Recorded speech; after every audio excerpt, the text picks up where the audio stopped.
प्रेम के अधलिखे अध्याय। राजा शर्मा द्वारा रचित एक उत्कृष्ट उपन्यास। अध्याय 1। मैं पहेलियों और विचारों का एक ऐसा भंवर हूं जिसमें मैं हर दिन ही डूबती उबरती रहती हूं, लेकिन उस भंवर से बाहर नहीं आ पाती। मेरे विचार भटकते रहते हैं, ढहते रहते हैं, समय से बर्बाद हुए घरों को निराशा के परिदृश्य में घूमते हुए, विलाप से घूमते हुए और भूले हुए कोनों के एकांत में रखते हुए उन्हें सुधारने की बेताबी से तलाश करते हैं। मैं प्रत्येक टुकड़े को एक पहेली की तरह सावधानी के साथ रखती हूँ, लेकिन अपने प्रयासों के बावजूद मैं सच में तो क्या कल्पना का ताजमहल भी नहीं बना सकती। मैं शायद शाहजहां के उन कारीगरों में से एक हूं जिसके पास कला और कौशल की कोई कमी नहीं, लेकिन न जाने क्यों मेरी कला आज तक यथार्थ में परिणत नहीं हुई। शायद मुझ में कुछ तो कमी है जिसके कारण मुझे अपना लक्ष्य प्राप्त नहीं हो रहा है। मैं इन शब्दों को पढ़कर इस स्तब्ध हो गई और बहुत ही गहरी सोच में डूब गई। ये शब्द मेरे नहीं थे, ये मनोरमा के द्वारा लिखे गए थे और मैंने पहले कभी नहीं पढ़े थे। मैं उसकी डायरी के पन्नों को जल्दी जल्दी पढ़ने की कोशिश करने लगी। मैं हैरान थी कि मनोरमा अपने अंदर इतना तूफान लिए हुए थे और उस तूफान को अपनी डायरी में शब्दों के रूप में सजा रहा था। मुझे यकीन ही नहीं हो रहा था कि मनोरमा जैसी लड़की इतना सुंदर गद्य कैसे लिख सकती थी। जैसे जैसे मैं उसकी डायरी में लिखे शब्दों को पढ़ती गई, मेरे मन में उसके लिए प्रशंसा बढ़ती चली गई। मैं समझ ही नहीं पा रही थी कि इतनी सी लड़की शब्दों का इतना सुंदर ताना बाना कैसे बुन सकती थी। तभी मनोरमा ने डायरी मेरे हाथ से ले ली और खुद पढ़कर मुझे उसकी कुछ और रचनाएं सुनाने लगी। मैं दीवानी सी बस सुनती ही रह गई। जब उसने ये पंक्ति पढ़ी तो मैंने ताली बजाए बिना नहीं रह सकी। उसने लिखा था, हम डूबने की कगार पर थे, लेकिन फिर भी किसी महासागर में हमें पूरी तरह से डुबाने के लिए अधिक गहराई नहीं बची थी। ऐसी सुंदर पंक्ति तो मैंने महान लेखकों की किताबों में भी नहीं पढ़ी थी। मैं खुद को रोक नहीं सकती और पूछ ही बैठी, तुम इतनी सुंदर पंक्तियां कैसे लिख लेते हो? उसने जवाब नहीं दिया और हल्के से अपनी डायरी बंद कर दी। वो बहुत ही विनम्र दिखने लगी थी। मुझे बिल्कुल भी अंदाजा नहीं था कि उसने इतने सुंदर शब्द किस या किसके संदर्भ में लिखे थे। फिर मैंने सोचा कि शायद उसको किसी से प्यार हो गया होगा। उससे ज्यादा तो मैं कुछ नहीं सोच सकी। ऐसी बातें तो अक्सर प्रेम में डूबे हुए या फिर प्रेम में धोखा खाए हुए लोग ही लिख सकते हैं, लेकिन मैंने बहुत जल्दी अपना निष्कर्ष निकाल लिया था। और अक्सर ऐसा होता भी कि हम लोग किसी की पूरी बात ना जाने या पूरे संदर्भ को ना सुने, अपने अपने विचार या निष्कर्ष उड़ेल देते हैं या अपने मन में तैयार करके रख लेते हैं। मैंने उसके बारे में ऐसा क्या सोचा मैं नहीं कह सकती, पर अगले ही पल मैं खुद को दोषी सी महसूस करने लगी, क्योंकि मैं उसके लिखे हुए गद्य की प्रशंसा करने के बाद उसके निजी जीवन के बारे में अपने विचार बनाने में लग गई थी। और मैं जानती थी कि किसी लेखक की लिखाई से उसके निजी जीवन के बारे में कुछ भी नहीं कहा जा सकता। तब तक भी मैं नहीं जानती थी कि अभी तो आगे एक बहुत बड़ा अध्याय बाकी था जिसको मैंने पढ़ना या सुनना था। भाग दो अगले वीडियो में।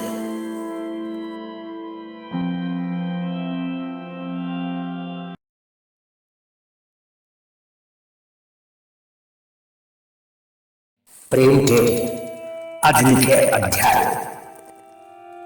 अध्याय 2।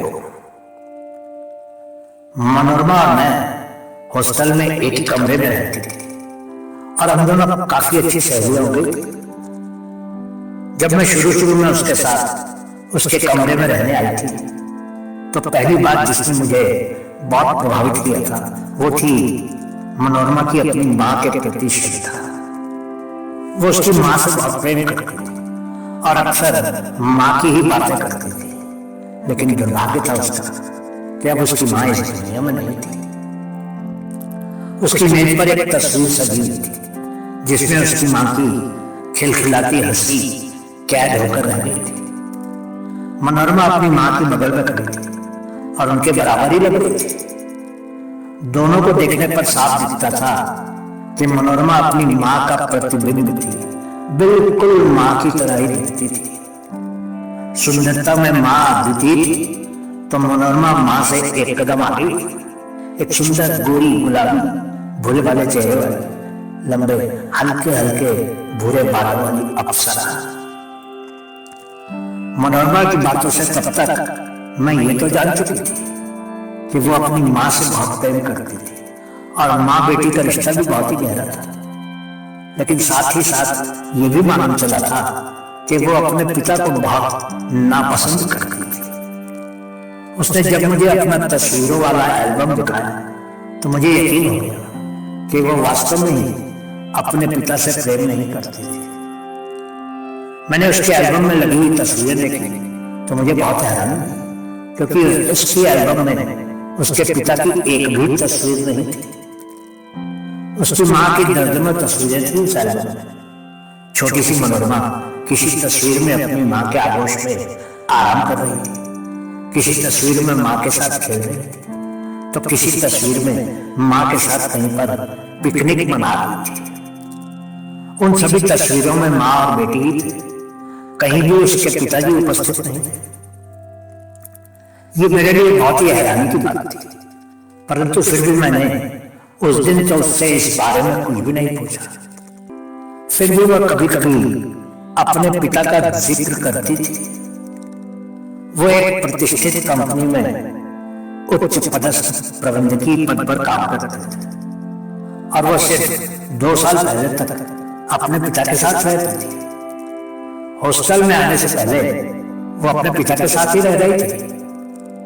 एक दिन उसने अपने परिवार के बारे में और भी कुछ बातें बताई। उसने बताया कि उसकी माँ के आकस्मिक निधन के बाद उसके पिता आए थे और मनोरमा को अपने साथ ले गए थे।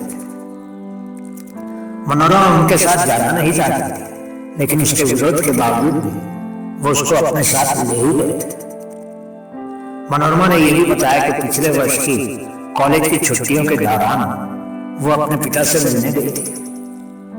मनोरमा ने मुझे अपने पिता के बारे में कुछ और बातें भी बताई। मैंने अनुमान लगाया कि शायद उसके पिता मनोरमा से मिलने इसलिए आते थे क्योंकि उसकी माँ और उसके पिता के बीच अलगाव हो गया था। मैं भी ये सोचती थी कि शायद उसके पिता ने उसकी माँ को पहले ही तलाक दे दिया था और अलग रहना शुरू कर दिया था, और जब मनोरमा की माँ का निधन हुआ तो वो मनोरमा को सहारा देने के लिए अपने साथ ले गए थे। पर ये सब मेरे अनुमान थे और मैंने कभी भी मनोरमा से इन सब बातों के बारे में नहीं पूछा। मुझे वो जितना बताती थी मैं वो सब कुछ चुपचाप सुन लेती थी और उससे कभी भी कुछ कुरेद कर नहीं पूछती थी। उस दिन भी जब मैंने उसकी डायरी को पढ़ा था और उसकी एल्बम को देखा था तो बहुत से प्रश्न उठे थे मेरे दिमाग में, लेकिन मैंने उनको अपने अंदर ही रख लिया और मनोरमा से कुछ भी नहीं पूछा। उसने भी आगे कुछ खास खोलकर नहीं बताया और फिर इधर उधर की बातें करने लगी थी।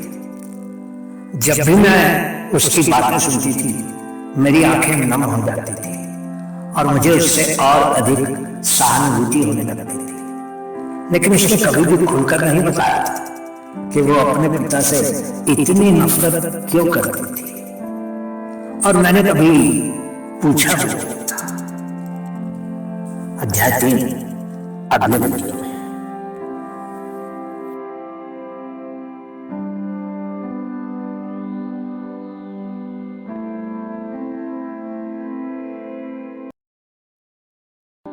प्रेम के अधलिखे अध्याय 3। उसके साथ एक ही कमरे में रहते हुए और हॉस्टल और कॉलेज में उसके साथ काफी समय बिताने के बाद मैंने पाया कि मनोरमा बहुत ही प्रतिभाशाली लड़की थी, और उसके अंदर कई ऐसे गुण थे जो उसको देखने से नहीं मालूम हो सकते थे। मैंने तो कुछ ही महीनों में निष्कर्ष निकाल लिया था कि वो एक असाधारण युवती थी। खुद तो वो सुंदर थी, लेकिन उसको सौंदर्य शास्त्र का भी बहुत गहरा ज्ञान था। कपड़ों की भी उसकी समझ मुझसे या अन्य लड़कियों से कहीं अलग थी। उसके पहने हुए कपड़ों को देखकर ही लगता था कि वो बहुत ही संपन्न थी, और उसको कपड़ों के चुनाव में महारत हासिल थी। वैसे तो उसने वनस्पति विज्ञान यानी कि बॉटनी की डिग्री प्राप्त की थी, लेकिन मुझे लगता था कि उसको तो कलाकार ही होना चाहिए था, क्योंकि चित्रकला में भी उसको महारत हासिल थी, और उसके बनाए गए चित्र कॉलेज में और बाहर भी बहुत पसंद किए जाते थे। एक तो उसको मां के द्वारा विरासत में दिए गए धन से ही बैंक से इतना ब्याज आ जाता था कि उसके पास पैसों की कभी कमी नहीं होती, और ऊपर से उसकी एक एक पेंटिंग 10 से 20-30 हजार रुपये में बिक जाती थी। उसके डैडी के छोटे भाई उसी शहर में रहते थे। जब कभी भी मनोरमा को अपने लिए कपड़े डिजाइन करने होते थे, वो अपने चाचा के घर चली जाती थी, और उनके घर में 1-2 दिन रहकर उनकी मशीन पर कपड़े सिलकर ले आया करते थे। काम करने से वो कभी भी कतराती नहीं थी, और ये उसका सबसे बड़ा गुण था। रंगों का उसका चयन उसके व्यक्तित्व की तरह ही उत्कृष्ट था, और वह अपने हर कदम पर आत्मविश्वास दिखाते हुए शालीनता के साथ आगे बढ़ती थी। मैं आश्चर्यचकित हुए बिना नहीं रह सकती थी कि क्या उसकी संपत्ति ने इस आत्मविश्वास को बढ़ाने में कोई भूमिका निभाई थी, जिससे मुझे सम्मानजनक दूरी बनाए रखने में मदद मिली। छात्रावास की कई लड़कियां उसका बहुत सम्मान करती थी, यहाँ तक कि एक ने तो मनोरमा के सम्मान में एक कविता भी लिखी थी। उसकी सदा बाहर दीप्तिमान मुस्कान आसानी से किसी का भी दिल जीत सकती थी। हर समय मुस्कुराती रहती थी और खूब बातें करती थी। अपनी कलात्मक गतिविधियों के अलावा मनोरमा को साहित्य से गहरा प्रेम था। इसी जुनून ने उसे सेंट्रल लाइब्रेरी में अभिमत से मिलवाया था। एक दिन हमारे संबंधित विभागों से लौटने के बाद मनोरमा ने मुझसे अपने साहित्यिक मित्र से मिलने की इच्छा व्यक्त की।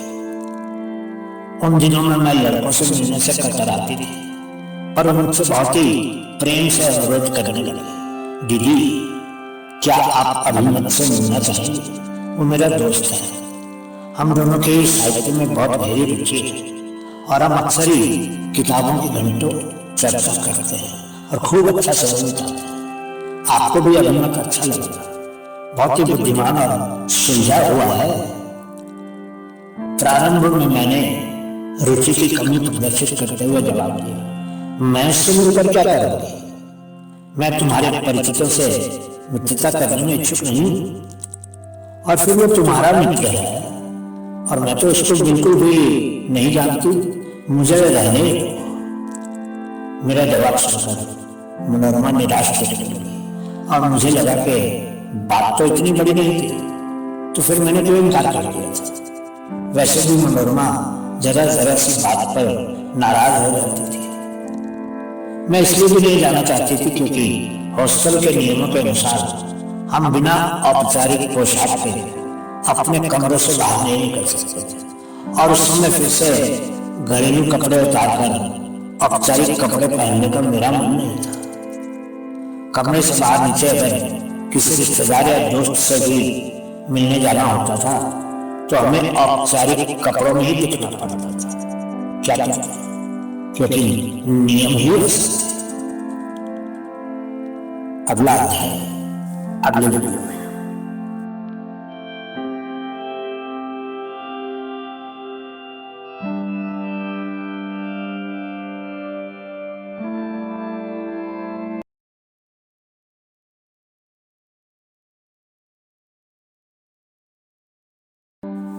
प्रेम के आज लिखे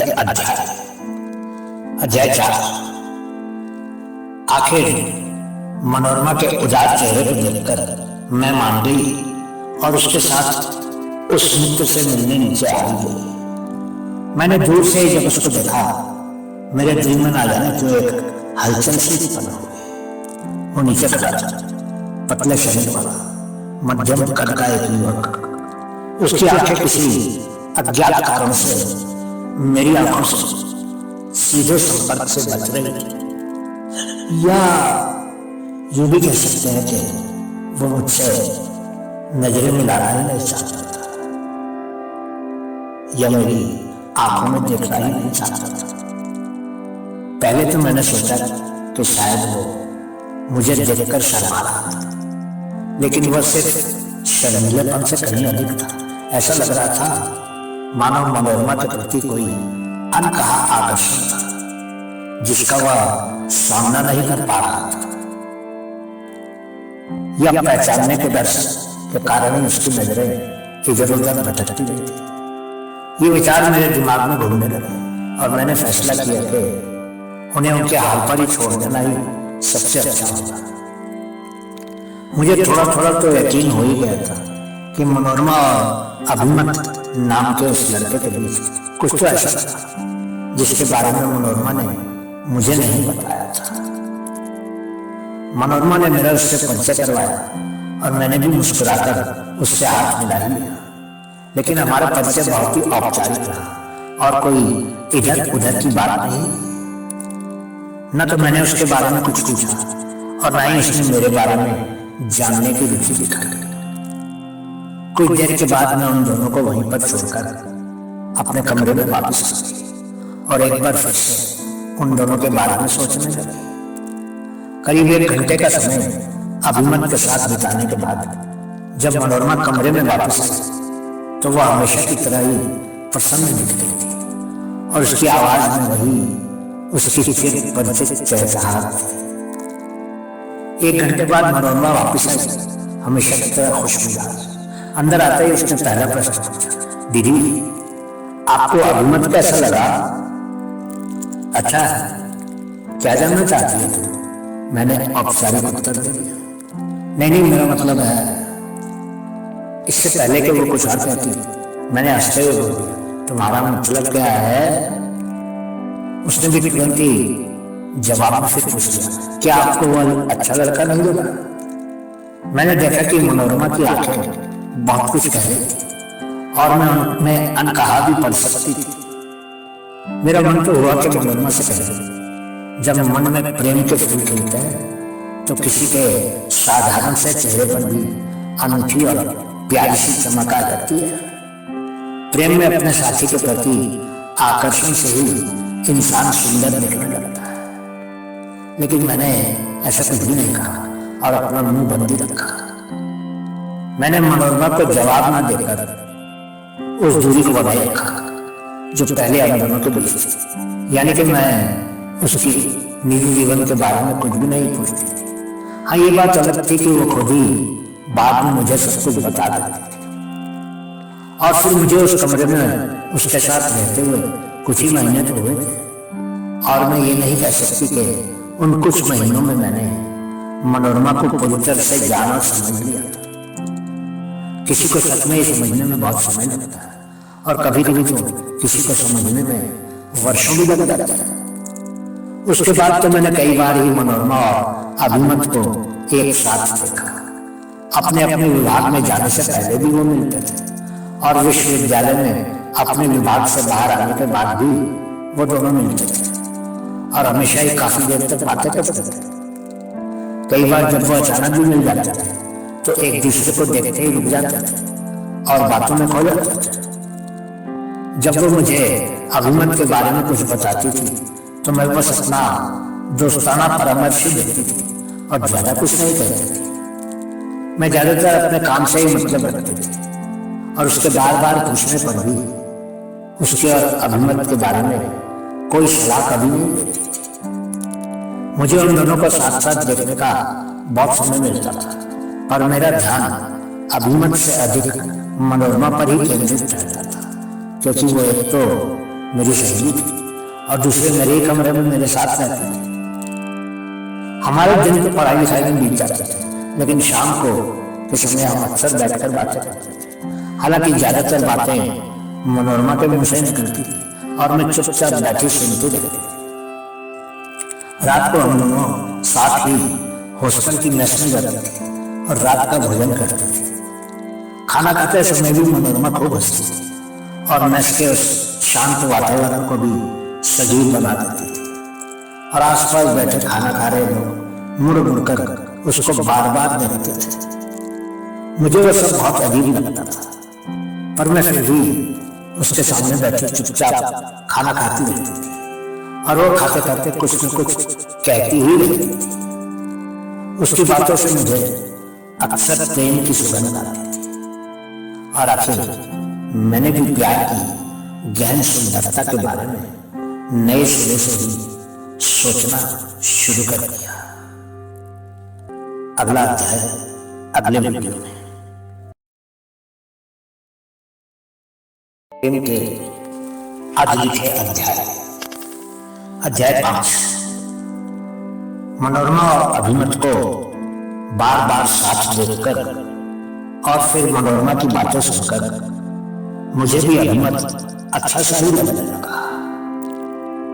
कुछ दिनों के बाद मैं उनकी कहानियां और भी चाव से सुनने लगी। मैं भी उसके साथ किताबों की चर्चा करती थी। कभी दुर्गुणेव की किताबों की चर्चा होती थी तो कभी भारत के आर के लक्ष्मण की। अभिमत ऐसी ऐसी किताबों के नाम बताता था जो मैंने सुनी भी नहीं होती थी। वो अक्सर मुझे भी आगे पढ़ने के लिए किसी न किसी नई किताब का नाम सुझा देता था, लेकिन इतना तो मैं जान ही गई थी कि अभिमत का साहित्य में गहरा दखल था और उसने न जाने कितनी ही किताबें पढ़ी हुई थी। मनोरमा तो उसके साथ किताबों के बारे में कुछ इस तरह बातें करती थी जैसे कि उसका अभिमत पर पूरा अधिकार ही था। क्योंकि मैं उम्र में मनोरमा से बड़ी थी, वो मेरा पूरा सम्मान करती थी और मेरी हर बात को बहुत ही ध्यान से सुनती थी। लेकिन जब वो कमरे में मेरे साथ अभिमत के बारे में बोलना शुरू कर देती थी और उसकी खूबियां बयान करना शुरू कर देती थी तो मैं चुपचाप सुनती थी और बोलती कुछ नहीं। वो अभिमत के बारे में बताते समय बहुत ही उत्साहित होती थी। मैं उन दोनों की प्रेम कहानी के उस पहले अध्याय को ठीक से पढ़ने की पूरी कोशिश करती थी, लेकिन कई बातें ऐसी जो पूरी तरह से खुलकर मेरे सामने नहीं आई थी। पर मैं उन दोनों के संबंध के बारे में और जानने के लिए उत्सुक रहती थी। पुस्तकालय हमारा साझा खजाना बन गया। हम किताबों का चयन करते थे, खुद को उनके पन्नों में खो देते थे और बाद में अपनी अंतर्दृष्टि और खोजों को साझा करने के लिए बहुत ही सजीव चर्चाओं में शामिल हो जाते थे। ये एक सतत आदान प्रदान था, गहन बातचीत की एक श्रृंखला जिसने अभिमत के साथ एक अद्वितीय संबंध को मजबूत किया। कुछ ही दिनों में मैं भी अभिमत के साथ पूरी तरह से खुलकर बातें करने लगी थी और मुझे वो अच्छा भी लगने लगा था। हफ्ते वाली छुट्टी का दिन हमने अभिमत के साथ बिताने का तय कर लिया था और हर इतवार को हम तीनों कहीं बैठकर कुछ न कुछ खाते पीते हुए बस किताबों की ही बातें करते थे। अभिमत ने जब मुझे वॉर एंड पीस और गॉन विद द विंड नाम के 2 उपन्यासों की कहानी सुनाई तो मैं तो जैसे मंत्रमुग्ध हो गई थी। इतवार को अभिमत के साथ समय बिताने के बाद हम जब शाम को अपने कमरे में वापस आते थे तो हमेशा की तरह ही मनोरमा चहकती हुई दिखती और खूब बातें करती थी। दीदी, मेरी और अभिमत की रुचियां कितनी मिलती हैं।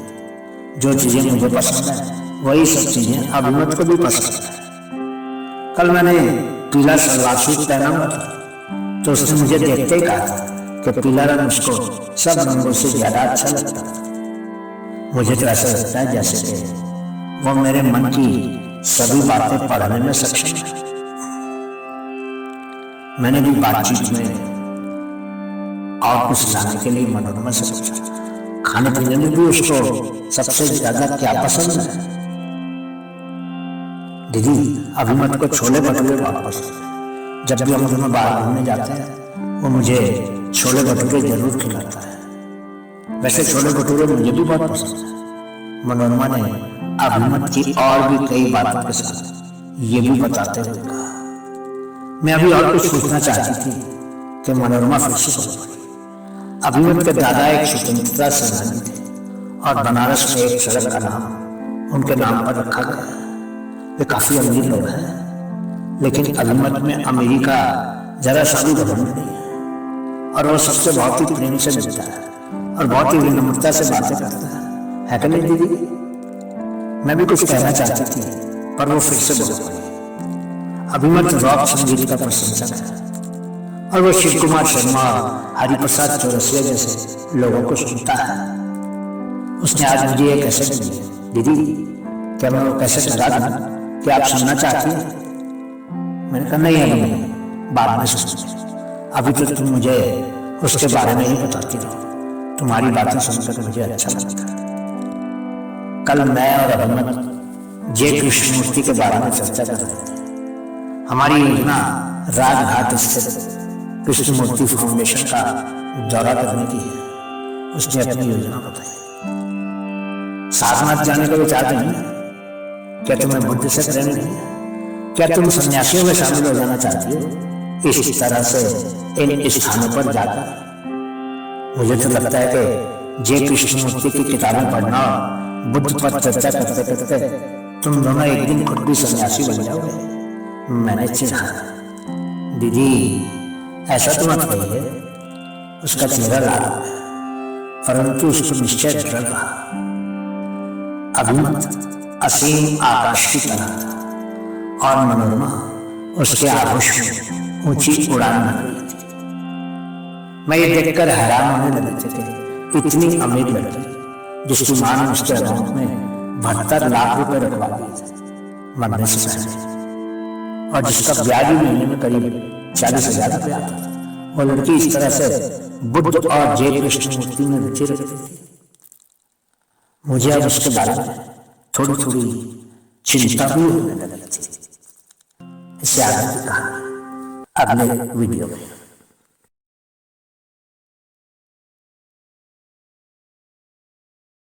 प्रेम के अद्वितीय अध्याय 6।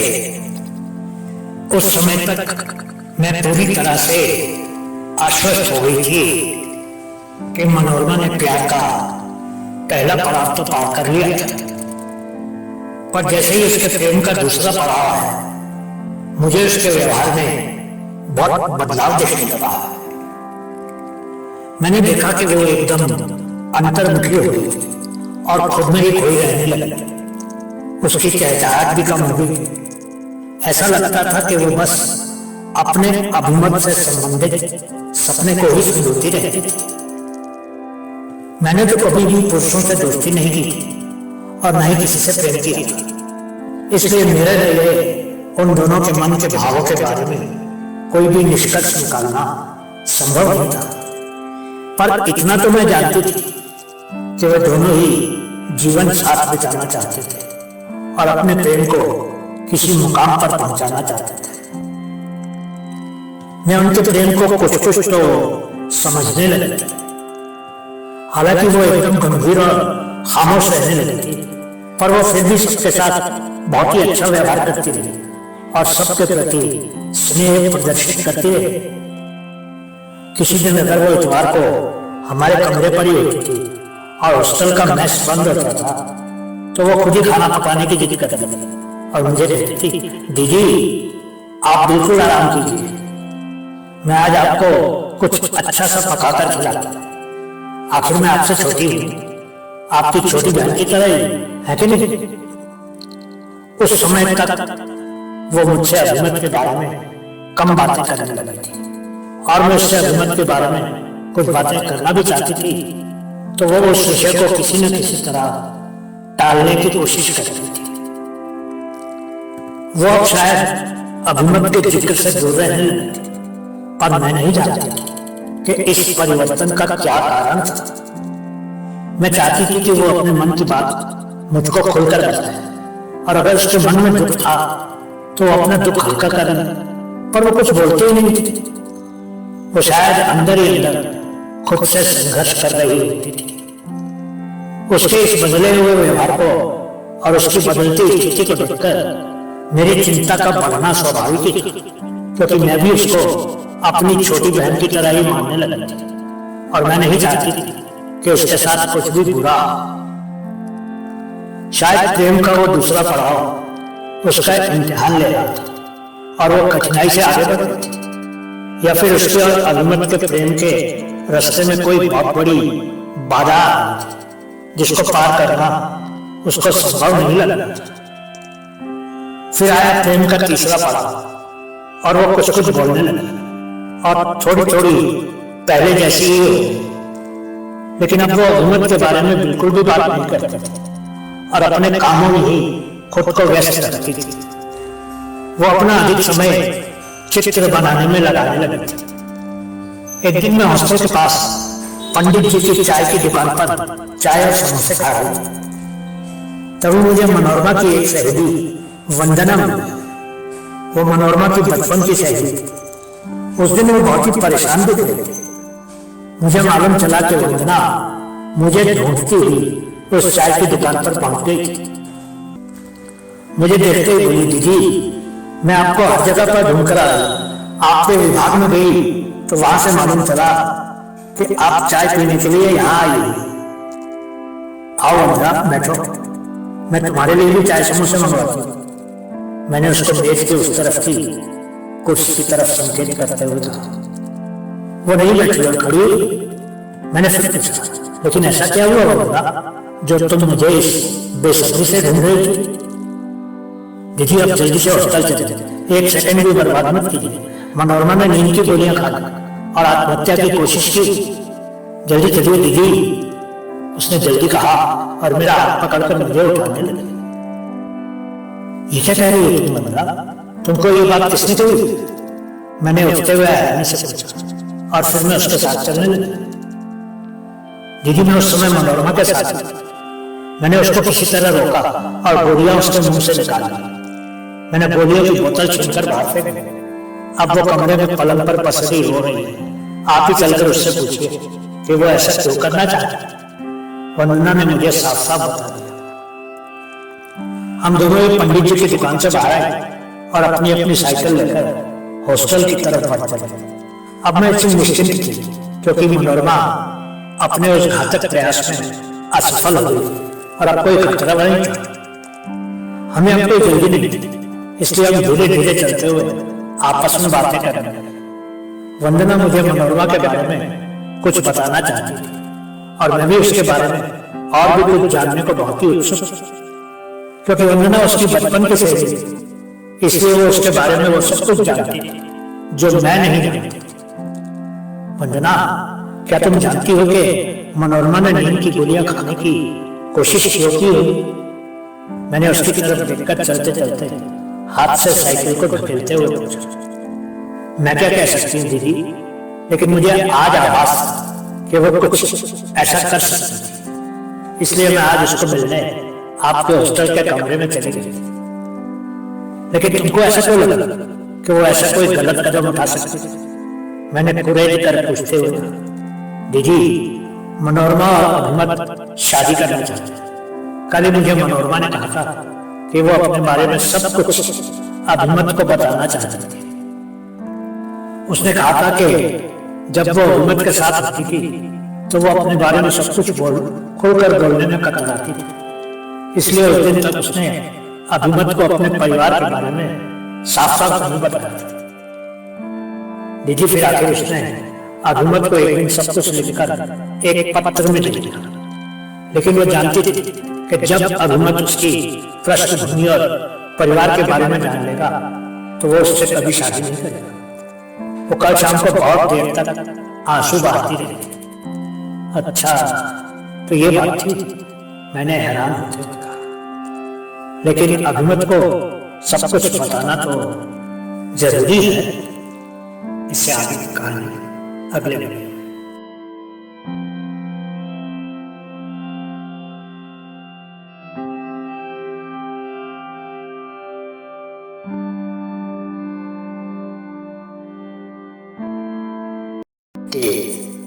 अगले अध्याय 7। धीरे धीरे साइकिलें चलाती हुई हम हॉस्टल की तरफ जा रहे थे।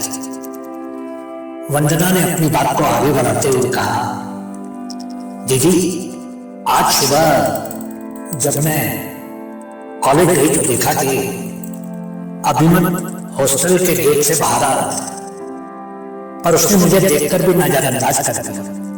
ये असामान्य बात थी, क्योंकि वो जब भी मुझे देखता था या मिलता था तो हर बारी मेरा अभिवादन करता था या दूर से ही हाथ हिला देता था। पर आज सुबह उसने मुझे जैसे देखा ही और आगे बढ़ गया। मैंने भी कुछ नहीं कहा और मैं सीधी हॉस्टल के अंदर चली गई और मनोरमा से मिलने आपके कमरे में चली गई। मनोरमा ने तुमसे अभिमत के बारे में कुछ बात की थी सुबह? मैंने पूछा। हाँ दीदी, मनोरमा ने कहा कि कुछ देर पहले अभिमत उससे मिलने आया था और उसने मनोरमा से कहा था कि वो मनोरमा से शादी करना चाहता था, पर उसके घर में तूफान चल रहा था। अभिमत ने मनोरमा से कहा था कि उसके परिवार के लोग उसकी मनोरमा से दोस्ती के सख्त खिलाफ थे और वो नहीं चाहते थे कि अभिमत आगे से मनोरमा से कोई भी संबंध रखे। अभिमत के माता पिता को उस दोस्ती से सख्त आपत्ति थी, लेकिन वंदना, अभिमत के परिवार वालों को मनोरमा से अभिमत की दोस्ती और प्यार पर आपत्ति क्यों है? मनोरमा के माता पिता में तलाक हो गया था, क्या उनको इस बात पर आपत्ति है?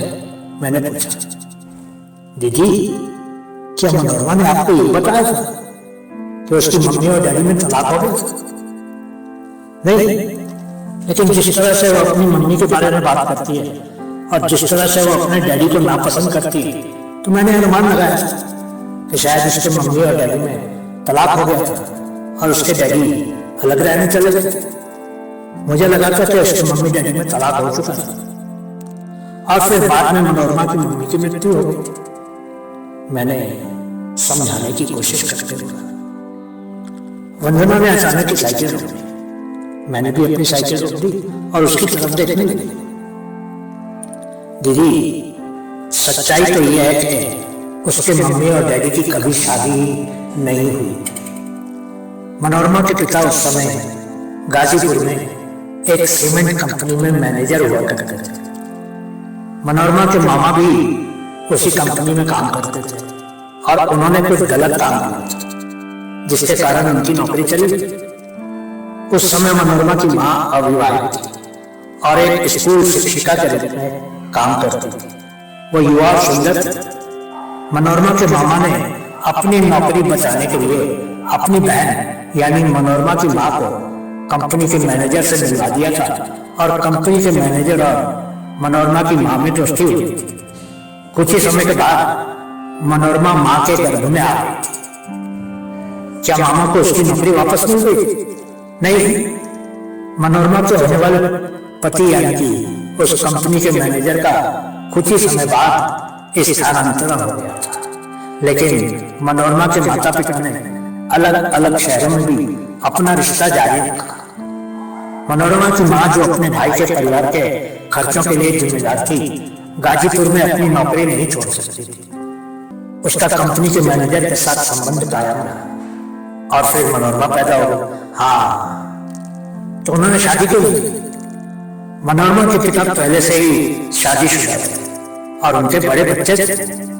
जब उनकी पत्नी को इस संबंध का पता चला तो उन्होंने मनोरमा को स्वीकार कर लिया, लेकिन मनोरमा की माँ को शपथ लेने के लिए मजबूर किया, जिससे मनोरमा के माता और पिता के बीच का रिश्ता प्रभावी रूप से खत्म हो गया। मनोरमा की माँ को उस घर से निकाल दिया गया और अपने साथ रहने की कोई जगह नहीं थी। मनोरमा ने एक बार उनसे कहा था, मैं पापा को कभी माफ नहीं कर सकती। माँ आखिरी बार पापा को देखना चाहती थी। मैंने संदेह दिया, लेकिन वह विमान से नहीं बल्कि ट्रेन से आया। उन्होंने उनकी अंतिम इच्छा पूरी नहीं की और उनका निधन हो गया। उसे देखे बिना वो चाहते तो आ सकते थे। वंदना ने पूरी कहानी सुनी। अंत में उनका रिश्ता पूरी तरह से टूट गया। मैंने कहा, हाँ दीदी, वो 10वीं कक्षा में थी जब उसकी माँ का निधन हो गया, ठीक है। उसने बताया कि उसे कैंसर था। तो अब मनोरमा का खर्च कौन उठाता है? मैंने पूछा। उसकी माँ ने अपनी सारी संपत्ति मनोरमा के नाम पर छोड़ दी। उसके पास एक घर और एक तगड़ा बैंक बैलेंस था। मनोरमा अपने पिता से कुछ भी नहीं लेती। वो कभी कभी अपने पिता के बेटों या उनकी दूसरी पत्नी के बेटों या अपने भाइयों से मिलने उस घर पर जाती। उसके पिता के 2 बेटे हैं, एक की शादी हो गई। हाँ, लेकिन वो इतनी संतुष्ट लगती है, कोई कभी अनुमान ही नहीं लगा सकता कि मनोरमा ने इतने दुख उठाए। दीदी, आप भी ऐसा सोचते कि वो वास्तव में संतुष्ट है? वो ऐसा होने का दिखावा करती है। वो कहती है, मुझे पता है कि मुझे जीवन में बहुत कुछ नहीं मिलेगा। मुझे मेरे हिस्से में केवल मुट्ठी भर रेत दी गई है, लेकिन मैं इसे पकड़ कर रखती हूँ। मैं वर्तमान में जीती हूँ। मैं उन पलों से खुशियां बटोरती हूँ और खुश रहती हूँ। मैं अंदर रोया करती हूँ, लेकिन बाहर मुस्कुराती हूँ। मेरे आंसू कौन सा है? मैं अकेला रहना चाहती हूँ। आखिर जीवन में अखंड खुशी किसे मिलती? हर किसी के हिस्से में कठिनाइयां आती, लेकिन उसकी हानि की भावना गहरी है। अपने माता पिता के बीच के रिश्ते को कोई नाम देने में असमर्थता उसे कचोटती है। यही कारण है कि वो बहुत दिल से हंसती, अपनी सैर का आनंद लेती और लड़कों के साथ फ्लर्ट करती, लेकिन वह हिम्मत के साथ फ्लर्ट नहीं कर रही थी। मैंने कहा, वो उसे लेकर बेहद भावुक थी, इसलिए वो इतना बड़ा कदम उठाने की कगार पर थी और नींद की गोलियां खाना चाहती थी। मैं हैरान थी कि मनोरमा इतने संघर्षों से गुजरी थी और बाप के होते हुए भी वो कानूनी रूप से उसका बाप नहीं था। मेरी आंखें भी नम हो गई। हम दोनों फिर से अपनी अपनी साइकिल पर बैठ गए और हॉस्टल की तरफ चलने लगे। इससे आगे की कहानी अगले दिन।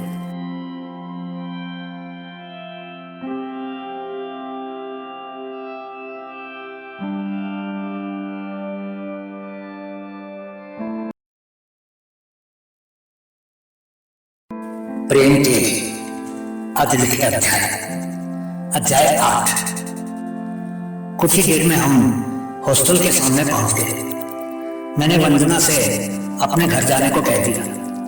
मैं अकेले ही अपने कमरे में जाना चाहती थी और खुलकर मनोरमा से बातें करना चाहती थी। जाने से पहले वंदना ने मुझसे कहा, दीदी, मैंने मनोरमा से आज कह दिया था कि मैं आपको सब कुछ बता दूंगी। साइकिल को नीचे स्टैंड में खड़ी करके जब मैं हॉस्टल के अपने कमरे की तरफ चलने लगी तो मुझे आभास हुआ कि वो प्रेम का अंतिम चरण था और कहानी अपने नाटकीय अंत तक पहुंच गई थी। मैंने धीरे से अपने कमरे के दरवाजे को ढकेला तो पाया कि दरवाजा खुला हुआ था। मैंने देखा कि हमारे आसपास के सभी कमरों के दरवाजों पर ताले लटके थे और स्पष्ट था कि हॉस्टल में उस समय मनोरमा के सिवा और कोई भी नहीं था। अभी दोपहर के खाने का समय तो नहीं हुआ था, तो फिर सब लड़के और लड़कियां कहाँ चले गए? खैर, मैं चुपचाप कमरे के अंदर चली गई। मनोरमा बिस्तर पर मुंह के बल लेटी हुई थी। उसका शरीर एक छोटी सी गठरी की तरह संकुचित होकर बिस्तर पर पसरा हुआ था। उसके बाद उसके पीले पड़ने लगे चेहरे को ढकने और उसका पूरा शरीर बहुत बुरी तरह से कांप रहा था। तभी मैंने उसकी सिस्कियों की आवाज सुनी। मुझे उसकी हालत देखकर बहुत ही दुख हुआ और मैं खुद को रोक नहीं सकता। मैं तुरंत ही उसके पास पलंग पर बैठ गया और उसके सर पर हाथ रखकर बोली, देखो मनोरमा, अगर तुमने अपनी जान देने का इरादा कर लिया तो प्लीज ये काम कहीं और जाकर करो। मुझे अपने इस प्रेम के खेल में क्यों शामिल करना? तुम अपने चाचा के घर चली जाओ और जाके अपने डैडी के पास ही मरो। तुम्हारे तो सब लोग और फिर तुम्हारे पास अपना घर भी तो है। यहाँ पर मत मरना। मेरे पास तो हॉस्टल का बस यही एक कमरा है इस दुनिया में। मैंने तो तुम्हारा कुछ नहीं बिगाड़ा, फिर तुम इस कमरे में अपनी जान देकर मुझे क्यों मुसीबत में डालना चाहते? तुम मर भी जाओ तो भी ये दुनिया बदलेगी नहीं। मरना ही है तो जाओ और कहीं जाकर मरो, लेकिन संकल्प के साथ मरो। तुम इस दुनिया में अपनी पसंद से नहीं आई थी, जो तुमने इस दुनिया को अपनी पसंद से छोड़ने का फैसला कैसे कर लिया? इतना सब कुछ बोलने के बाद मुझे एहसास हुआ कि मैंने ना जाने क्या क्या बोल दिया। मुझे मनोरमा से ऐसा कुछ भी नहीं कहना चाहिए। मैं सोचने लगी कि मैं इस तरह की बकवास करके क्या कर रही थी, लेकिन एक बात तो पक्की थी कि मैं बहुत ही गुस्से में थी। मैं सोचने लगी कि अगर वो सच में ही कहीं और जाकर अपनी जान ले रही थी तो क्या मुझ पर कोई फर्क नहीं पड़ता? क्या मैं इतनी निष्ठुर थी? मुझे समझ नहीं आ रहा था कि आखिर मैं अपना गुस्सा उस बेचारी पर क्यों निकाल रही थी। मैं उस समय आत्मनिरीक्षण के लिए तैयार नहीं थी। मैं तो शायद अपने दिल की भड़ास निकाल रही थी और मैं न जाने कब इतनी अनियंत्रित हो गई थी और अनाप शनाप बोलती चली गई थी। तभी मनोरमा जोर जोर से रोने लगी। उसका रोना मुझसे भी सहन नहीं हो रहा था। कुछ देर जोर जोर से रोने के बाद उसके रोने का स्वर सिस्कियों में बदल गया। तभी मुझे याद आया कि मनोरमा की सहेली वंदना ने मुझे बताया था कि मनोरमा ने सुबह से कुछ भी नहीं खाया। वो तो सुबह से नहाई भी नहीं थी। मैंने देखा कि उसकी सुंदर आंखें लाल और सूजी और उसका चेहरा किसी ऐसे मासूम बच्चे के जैसा लग रहा था जिसको उसका मनपसंद खिलौना नहीं मिला था और उसको बुरी तरह से गुस्सा करने लगा। उस समय वो उसकी वास्तविक उम्र से बहुत छोटी लगने लगी थी। तभी मुझे लगा कि वो मेरी छोटी बहन ही थी जो बड़ी दीदी से सहारा और सलाह की उम्मीद करती थी। मुझे एहसास हुआ कि वो उसके बाप के होते हुए भी कितनी अकेली थी। मुझे उसी समय उसके साथ मेरे संबंध की गहराई का एहसास हुआ। तभी वो उठी और दीवार के सहारे पीठ लगाकर बैठ गई। उसकी गोदी में एक तकिया था और आंखें नीचे थी। मैंने देखा कि उसकी आंखों से अब भी आंसू बह रहे थे, लेकिन सिस्कियां बंद हो गई। पहली बार उसके होठों से ये शब्द निकले, मेरी मां की मृत्यु के बाद मुझे बहुत अकेलापन महसूस हुआ। अब कोई मुझे नहीं डांटता, यहाँ तक कि जब मैं जानबूझकर गलतियां करती हूँ तब भी मुझे कोई डांटता नहीं। आज पहली बार है कि किसी ने मुझे इतनी बुरी तरह डांटा है। आपने मुझे डांटा लेकिन मुझे बिल्कुल भी बुरा नहीं लगा। मुझे तो सच में बहुत ही संतोष मिला कि कोई मेरी इतनी भी चिंता करता है कि वक्त पड़ने पर मुझे गुस्सा भी कर सकता है। धन्यवाद दीदी। मैं एकदम हैरान कि मेरे गुस्से ने मुझे और उससे और भी नजदीक ला दिया था। मैंने आगे बढ़कर पहली बार मनोरमा को गले से लगा दिया। उस समय मेरी आंखों से भी आंसू बह रहे थे, लेकिन उसके चेहरे पर एक संतोष की झलक थी। बिना माँ की बेटी जिसका बाप तो था, लेकिन वो बाप को बाप नहीं कह सकता क्योंकि वो उसकी माँ का पति नहीं था। उसने मुझमें रिश्ता खोल दिया और मैंने उसकी बड़ी दीदी सच में ही बनने का फैसला कर लिया। आगे की कहानी अगले वीडियो में।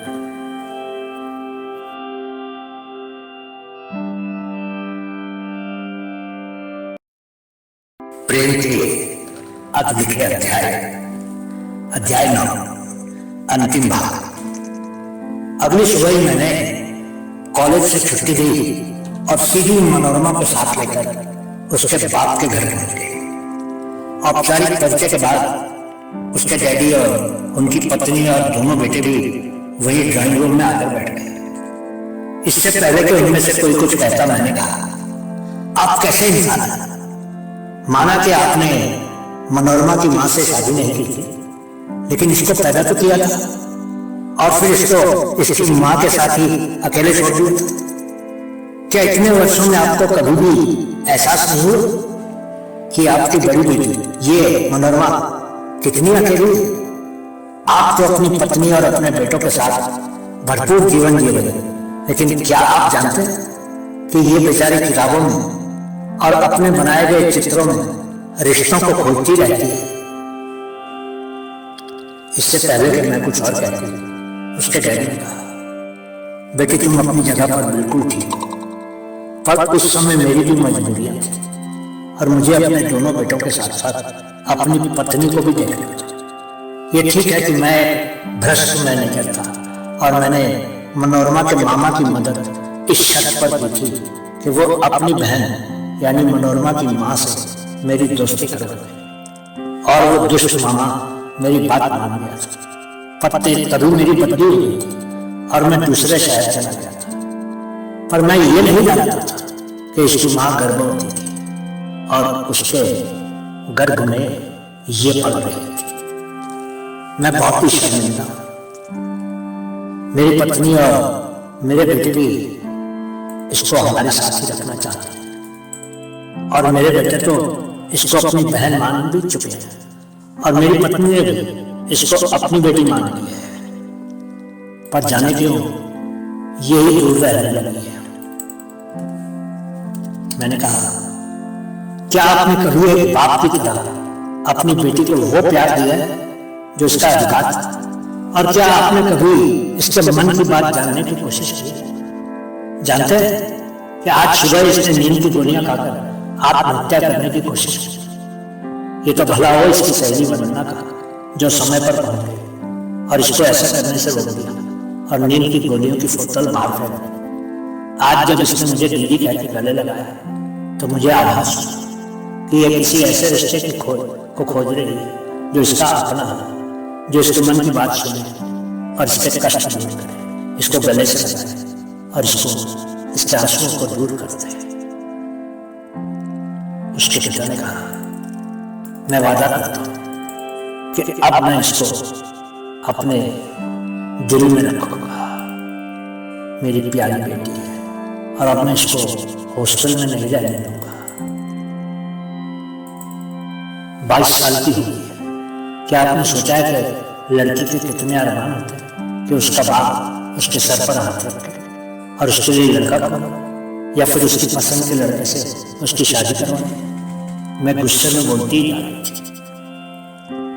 उस गुस्से में जो सब कुछ बदल गया। उस रात को मैं भी मनोरमा के साथ उसके डैडी के घर पर गई। रात को मैंने उसके डैडी को अभिमत के बारे में सब कुछ बता दिया। अगली सुबह हम सब अभिमत के घर पहुंच गए। अभिमत तो हैरान ही हो गया, लेकिन जब मैंने उसको पूरी बात बताई तो उसके चेहरे पर चमक आ गई। मनोरमा के डैडी एक बड़े अफसर और बहुत अमीर भी थे, इसलिए अभिमत के परिवार वालों ने तुरंत ही मनोरमा को कबूल कर लिया और फिर एक हफ्ते में मनोरमा और अभिमत की शादी भी हुई। वो एक हफ्ता मेरे लिए किसी परी कथा के अंतिम पड़ाव जैसा ही था, जहां प्रेम को अपना अंतिम पड़ाव मिल गया था। जब मनोरमा डोली में बैठकर जा रही थी तो उसने धीरे से मेरे कान में कहा, दीदी अब आप कमरे में अकेली मत रहा कीजिए। मैं जानती हूँ आप भी किसी की होना चाहती हैं, आप भी अपने मम्मी पापा के पास जाइए और उनके बताए हुए या फिर किसी और अच्छे से लड़के से शादी करिए। अगली बार जब मैं आपसे मिलूं तो मुझे खुशी की खबर दीजिएगा। वो कार में अभिमत के साथ बैठकर चली गई और मैं टैक्सी लेकर अपने हॉस्टल के कमरे में वापस आ गई। लेकिन अगले ही मैं वापस अपने शहर, अपने माँ बाप और अपने छोटे भाई और बहन के पास जा रही थी। मैं भी अपने जीवन के अधलिखे अध्यायों को पूरा करना चाहती थी। सुनने के लिए आप सभी का बहुत बहुत धन्यवाद। हो सके तो हमारी इन कहानियों को अपने मित्रों के साथ भी साझा करें। हमें आपके सहयोग की जरूरत है। बहुत बहुत धन्यवाद।